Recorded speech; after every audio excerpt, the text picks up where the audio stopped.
Olá moçada, aqui é o professor Lucas Geraldo e hoje eu vou fazer a correção do PET Matemática, sétimo ano, volume 6, quarta semana. Então, vamos lá.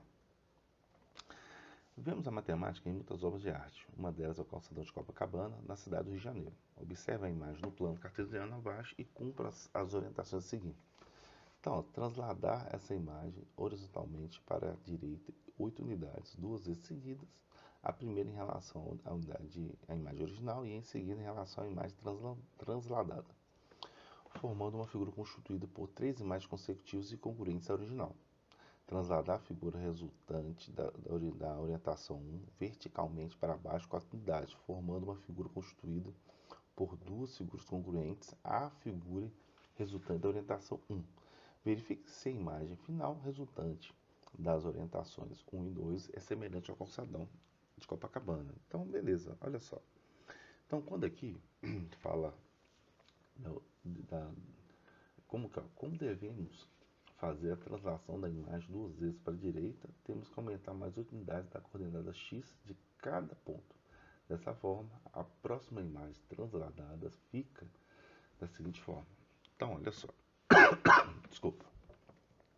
Então, aqui é o ponto final, segunda imagem, terceira imagem. Então, olha, começou a se formar uma onda. O segundo fala o seguinte, olha, para trasladar 4 unidades para baixo, a questão solicita que diminuímos 4 unidades da coordenada y de cada ponto. Dessa forma, a imagem transladada fica da seguinte forma. Então, ó, de novo, ó, foi diminuído 4 unidades e o que acontece? Foi diminuído 4 unidades nas ordenadas.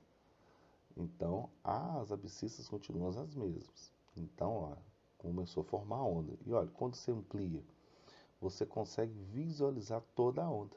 Então, conseguiu sim formar a onda do calçadão, né? E isso aqui, só deixando bem claro, nós tiramos essa imagem aqui, ó, da revista Nova Escola Online.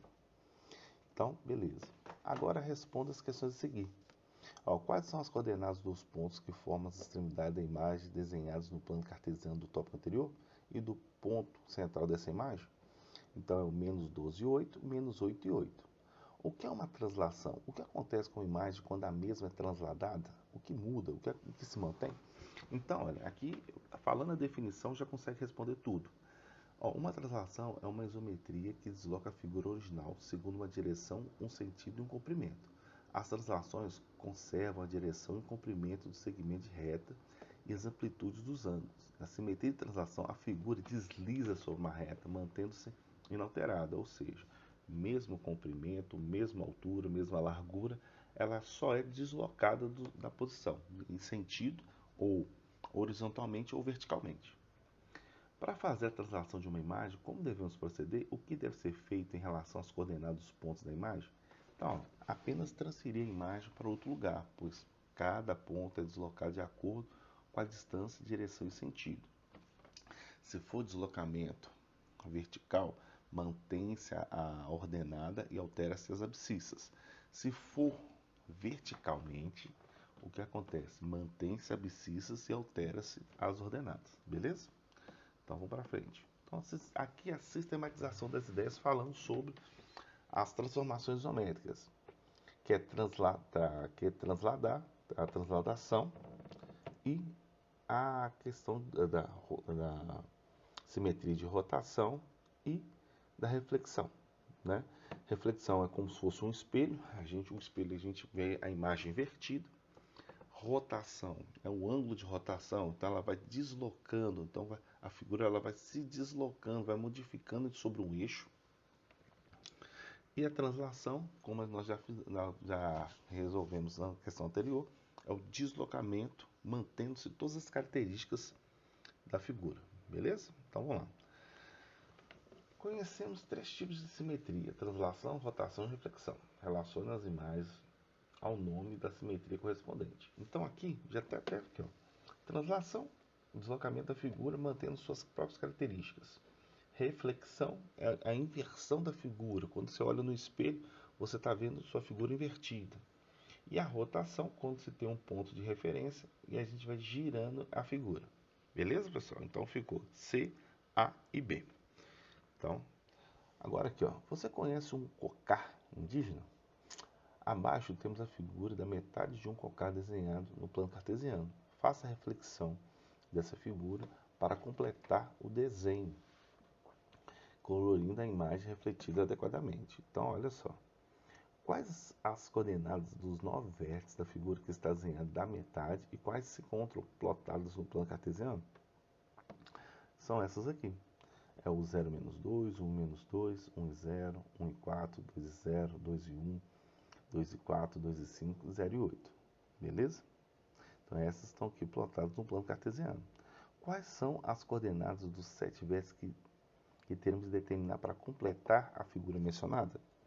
Então nós vamos trabalhar com o oposto. Então, menos 1 e menos 2, então a gente mantém as ordenadas e aqui vamos trabalhar com os opostos das abscissas, excluindo o 0 e menos 2 e o 0 e 8, porque eles já estão no eixo de simetria.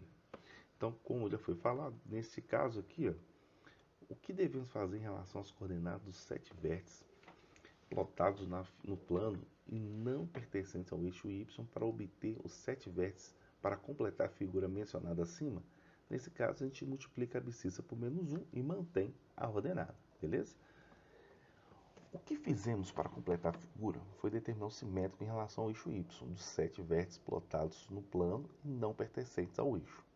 Por que não precisamos determinar o simétrico em relação ao eixo Y dos outros 2 vértices plotados no plano que pertencem? Aqui, pessoal, a resposta é bem simples. Porque eles estão sobre o eixo de simetria. É a partir deles que a gente consegue fazer a reflexão. Porque eles estão equidistantes às outras coordenadas. Letra E. Qual é a diferença entre translação e reflexão? Então, aqui, ó, translação é o deslocamento da figura de acordo com uma distância, direção e sentido. Reflexão nos dá a ideia de espelhar, ou seja, cada ponto da figura é associado a outro ponto chamado de imagem, e sua imagem estão à mesma distância de uma linha reta ou de um ponto. Letra F. Quando estamos de frente para o espelho e levantamos o braço esquerdo, nosso reflexo levanta qual braço? Por que acontece isso? Por que isso acontece? Braço direito, por causa do espelhamento da figura. A imagem é mostrada opostamente. Então, se eu levanto o braço direito, a impressão que eu vou estar vendo ao meu olho que eu estou levantando o braço esquerdo, porque é o reflexo. Então, ó, abaixo temos um pentágono, questão 5, né? E um eixo de reflexão. Utilize uma régua e faça a reflexão do pentágono. Então, a reflexão, lembrando o seguinte, que eu vou pegar a figura e vou dobrá-la. Então, ela vai ficar oposta. E aí, vértice com vértice, e aí a gente consegue visualizar bem. Que aqui, ó, esse vértice, ele vai ter que estar alinhado com ele mesmo, opostamente. Beleza, pessoal? Questão 6. Observe o triângulo desenhado no primeiro quadrante do plano cartesiano. Faça uma reflexão dessa figura em relação ao eixo das ordenadas e uma translação da figura 4 quadrantes para o quarto quadrante, deslocando 10 unidades. Então, ó, fiz a reflexão, só dobrei, e a translação, deslocando 10 unidades para baixo. Beleza? Questão 7. Observe o triângulo retângulo desenhado abaixo. Faça uma rotação de 45 graus em torno do ponto B, no sentido anti-horário. Utilize a régua e o transferidor, ou então trace um plano cartesiano sobre a figura, identificando o ponto B com a origem. Então, ó, essa é a figura, 45 graus, aqui é 90. Como é um sentido anti-horário, então a gente vai deslocar para a esquerda. Então, se a gente fazer só um traçado aqui, ó, jogando aqui 90 graus, então a gente vai ter que fazer isso aqui, ó, a figura. E aqui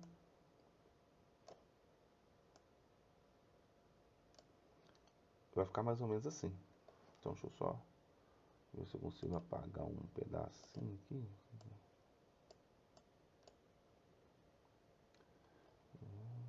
Beleza. Ainda não. Quando a borracha falha. Aí. Então aqui, ó, forma um ângulo de 90 graus. Sentido anti-horário. Então, pessoal, se gostaram, deixe seu like, compartilha, comente. E se ainda não é inscrito no canal, pessoal, se inscreva e bons estudos!